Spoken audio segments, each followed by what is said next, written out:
Olá, meu amigo, minha amiga, sejam bem-vindos a mais um Portal do José. O dia 2 de outubro já está ficando mais perto. Nós estamos agora a 60 dias exatos das nossas eleições presidenciais. E o atual presidente da República, que é candidato à reeleição, o que ele pode esperar que irá acontecer ao longo desse processo, até chegarmos no dia 2 de outubro e depois do dia 2 de outubro? E seus apoiadores, correligionários, seguidores, grupos de interesses. Será que todo esse conjunto está aguardando um milagre? Será que se espera que o presidente da República seja capaz de fazer algum ato para reverter todas essas tendências de corrosão dos seus propósitos, da sua candidatura? Pois bem, vou conversar com vocês sobre os últimos acontecimentos, mas antes de mais nada, se você está chegando agora no nosso portal, quero te convidar a se inscrever. Você que é muito bem-vindo e é sempre importante fazer esse convite, gente. De ontem para hoje, mais de 1.000 pessoas novas se inscreveram aqui no nosso portal. Vocês todos são muito bem-vindos. Mande também para cá seus comentários, o joinha, porque faz parte, é muito importante também. Participem dos nossos chats aqui, que eu abro sempre às 5 horas, 5h30, e vamos seguir em frente. E os comentários de vocês, que são indispensáveis, né? São sempre lidos e são sempre considerados. Vamos seguir em frente. Gente, hoje mais cedo, então eu publiquei aqui um vídeo, fiz um encontro com vocês, porque o presidente da República, ele deu uma destemperada além da conta, né? Se é que a gente pode dizer que existe alguma conta, existe alguma linha no comportamento do presidente da República.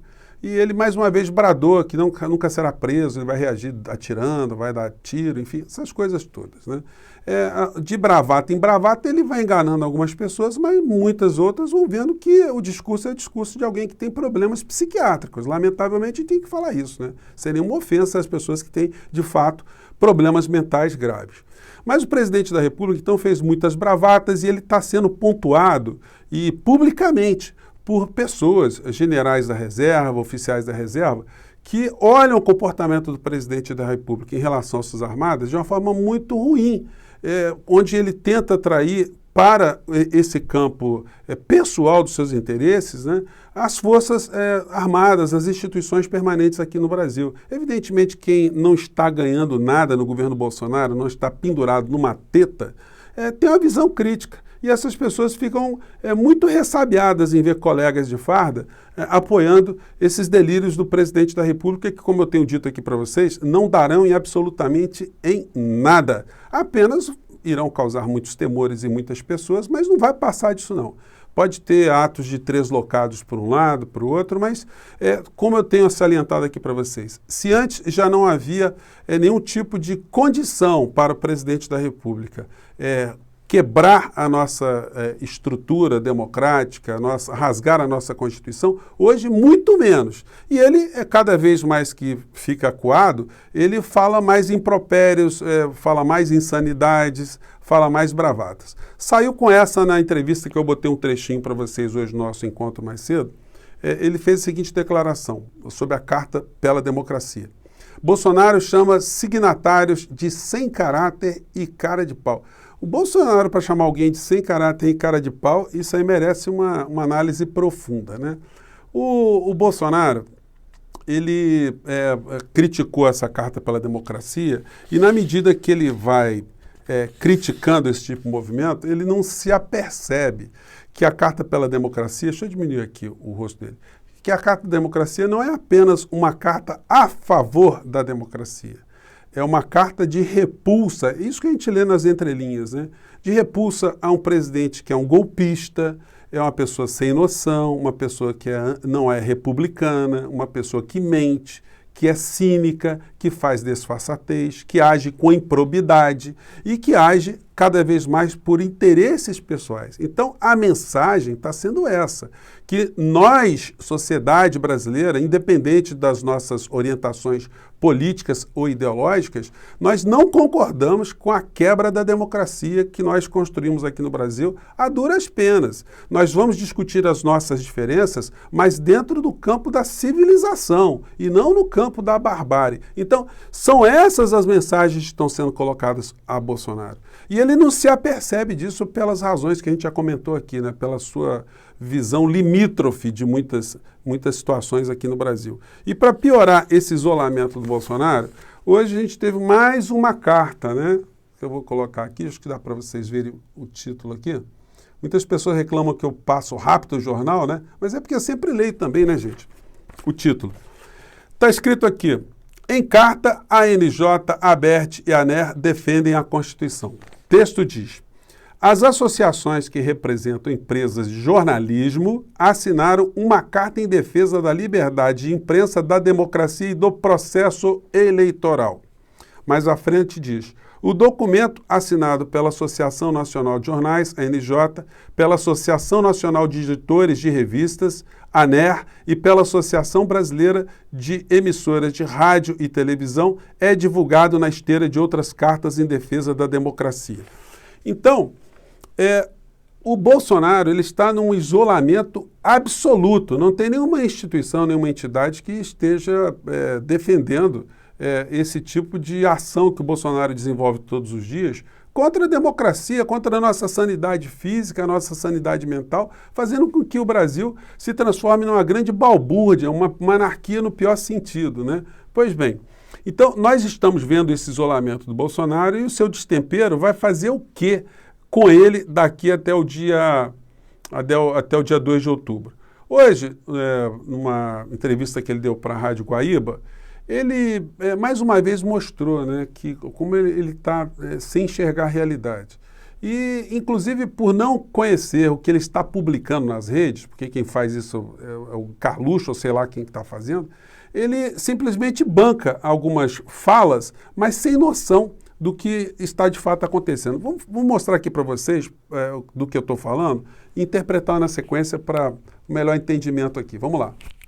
Temos chance. Hoje botei na minha rede de Zap uma matéria sobre o filme. Ele nem sabe, eu botei uma matéria no meu Zap sobre o filme.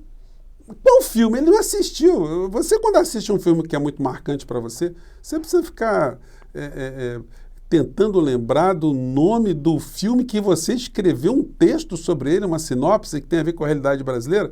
Obviamente ele não viu o filme, ele não tem a menor noção. Coisa do Carluxo. Doutor Zhivago, vale a pena, né? Doutor Zhivago, nós reduzimos aqui, em 1 minuto dá para ler, e tem um filme, doutor Zhivago, o que aconteceu na União Soviética no passado. Na verdade, não foi o que aconteceu na União Soviética, né? Mas não é o ponto principal. O que ele está querendo transmitir nessa entrevista é, mais uma vez, a reprodução de uma teoria mentirosa, uma teoria que tenta implementar o medo, o pânico nas pessoas que têm uma casa, têm um imóvel, né? Ele quis induzir as pessoas aqui a acreditarem que numa mudança de governo, ou seja, se não for ele, né, fique com medo, porque você vai poder perder a sua casa, seu apartamento, a sua propriedade, sua casa de praia. É isso que ele quis fazer. Amedrontar as pessoas como se o Brasil não tivesse alguém com juízo para entender que ele está falando um monte de besteiras, né? Quando o comunismo veio para valer, as pessoas começaram a perder a sua propriedade privada. Essa casa é grande demais para você, cabe mais uma família aqui dentro. E foram dividindo as riquezas, as propriedades privadas, e foi um caos. Queremos isso no Brasil? Você que mora numa casa um pouco grande, eu tenho uma casa de praia, você quer dividir isso com terceiros que nunca trabalharam? Que esse pessoal de esquerda nunca trabalhou. Em grande parte vive aí das tetas aí do governo federal. Olha só que coisa engraçada. Quando o assunto é teta, é gente que não gosta de trabalhar, o presidente da República, ele tem muita autoridade para falar nisso, né? Os filhos dele, todos eles, ele enfiou na política. Suas ex-mulheres, todo mundo em penduricalhos também, comprando coisas com dinheiro vivo. Os filhos nunca tiveram carteira assinada, nunca tiveram essa experiência. Todos eles foram para as tetas da administração pública. Então, quando o presidente ele agride os outros, dá a impressão que ele é uma pessoa absolutamente isenta, né? Nesse capítulo honestidade. Ninguém nunca pergunta para o presidente da República como é que ele conseguiu amealhar tanto patrimônio, como ele tem um patrimônio que é incompatível com a renda dele. E os filhos também, como têm patrimônios incompatíveis com as suas rendas. E as suas ex-mulheres, idem, né? Enfim, mas essa é a figura que fica querendo fazer a teoria do medo. Infelizmente, gente, no Brasil, nós tivemos ao longo desse processo todo, quando a gente tiver essas cartas aí sendo assinadas, inclusive pelos veículos de comunicação, nós tivemos aqui no Brasil muita proteção implícita. da figura presidencial. Como é que pode o Bolsonaro ter sofrido 150 pedidos de impeachment e isso não ser objeto de várias matérias nos telejornais para explicar para a população por que é que você fez isso, e de cobrar a responsabilidade do presidente do Congresso antes, presidente da Câmara, antes Rodrigo Maia, depois Arthur Lira, não são cobrados, não aparece nenhuma matéria com especialista, com a pessoa informando para a população de uma maneira geral que nós estamos nas mãos de vigaristas de todos os níveis. E aí o que acontece? Nunca houve também cobrança a senhor Augusto Aras, mais de 104 arquivamentos de situações graves que aconteceram no nosso país. O senhor Augusto Aras não é confrontado. Hoje a gente está vendo uma série de situações, né? Ontem no Jornal Nacional, depois de eles terem feito várias matérias sobre vários assuntos, mas nunca responsabilizando o governo, fizeram uma matéria sobre a redução do consumo de carne aqui no Brasil. Aí coloca um monte de especialista e tal para falar, mas por que as pessoas estão deixando de comer carne? Porque está faltando grana. E por que está faltando grana? Então, se eles não informam isso, gente, se eles não informam o que é a PGR, Procuradoria-Geral da República, qual a função do Procurador-Geral da República, o que ele está tratando, que ele não resolveu, qual era a obrigação dele, as pessoas não sabem. Então a gente fica no meio dessa geleia geral. Todo o poder constituído hoje no Brasil, os grupos econômicos, eles lucraram com o governo Bolsonaro. Todo mundo ganhou muito dinheiro. A população ficou muito pobre, está passando fome, uma parcela importante do nosso povo, enfim. Mas aí, não só eles não cobraram e nunca fizeram absolutamente nenhum reparo à conduta do senhor Augusto Aras, como ontem, no pronunciamento do ministro Fachin, sobre o processo eleitoral, eles colocam Augusto Aras aí numa posição até positiva, né? Vamos acompanhar aqui. Com comprovada transparência e segurança. E continuaremos a fazer isso. E assim será nas eleições de outubro próximo. Paz e segurança é o que almejamos. O Procurador-Geral da República, Augusto Aras, afirmou que o Ministério Público trabalhará em conjunto com a Justiça Eleitoral para garantir o respeito à Constituição durante as eleições.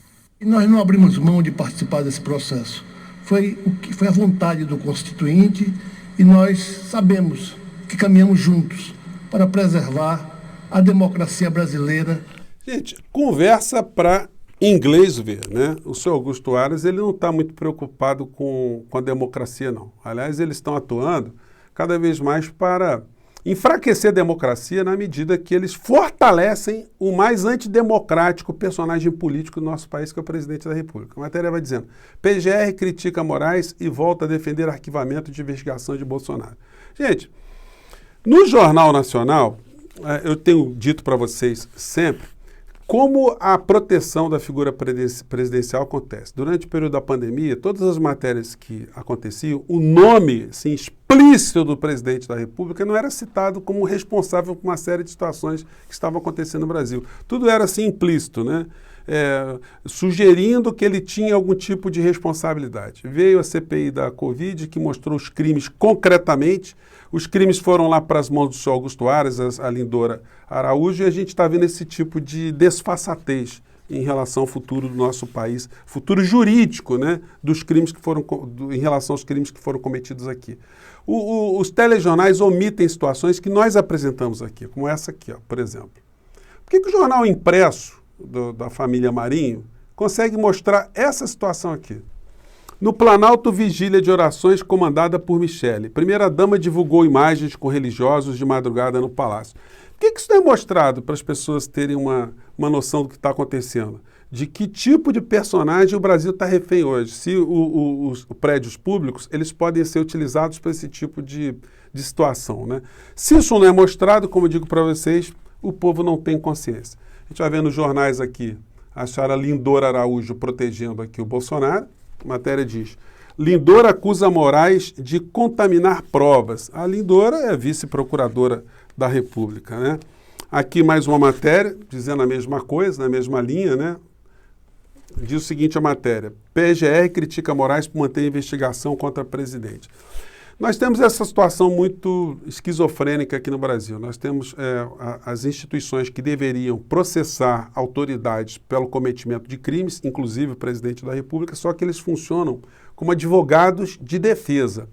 Fazendo aqui um paralelo que me ocorreu aqui, muito forte até, né? Se nós tivéssemos esses personagens aqui da República Brasileira na Alemanha dos anos 40, né, nós não teríamos nunca nenhum tipo de responsabilização ao senhor Adolfo do Bigodinho lá, né? Nada.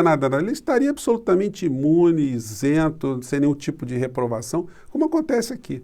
Mas assim, lá, como aconteceu o julgamento da história e todas as pessoas que apoiaram, as barbaridades que aconteceram lá, foram responsabilizadas, aqui no Brasil também.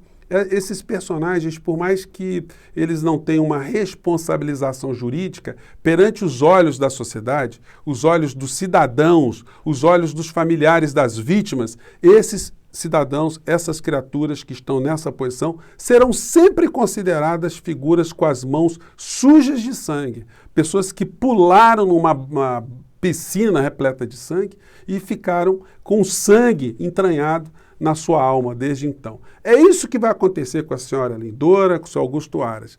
Eles serão responsabilizados em governos futuros pelas suas omissões. Eles sabem que as sanções podem ser pequenas e talvez estejam dispostos, inclusive, a cometerem todo tipo de ato que, no momento, beneficie a figura do presidente da República. Mas não existe mal que dure para sempre. E nós estamos agora há 60 dias desse mal começar a ser lançado para a lata do lixo da história. É nisso que eu acredito, é por isso que eu estou aqui com vocês. E mais uma vez, muito obrigado pelo apoio que vocês estão dando aqui para o nosso portal, divulgando, enfim, você que se colocou aqui, se inscreveu no clube de membros, todos vocês que mandam seus comentários, seus joinhas, enfim, vocês fazem a diferença num país como o nosso, que precisa tanto de pessoas esclarecidas, tá bom? Muito obrigado mais uma vez e até o nosso próximo encontro. Tchau, gente!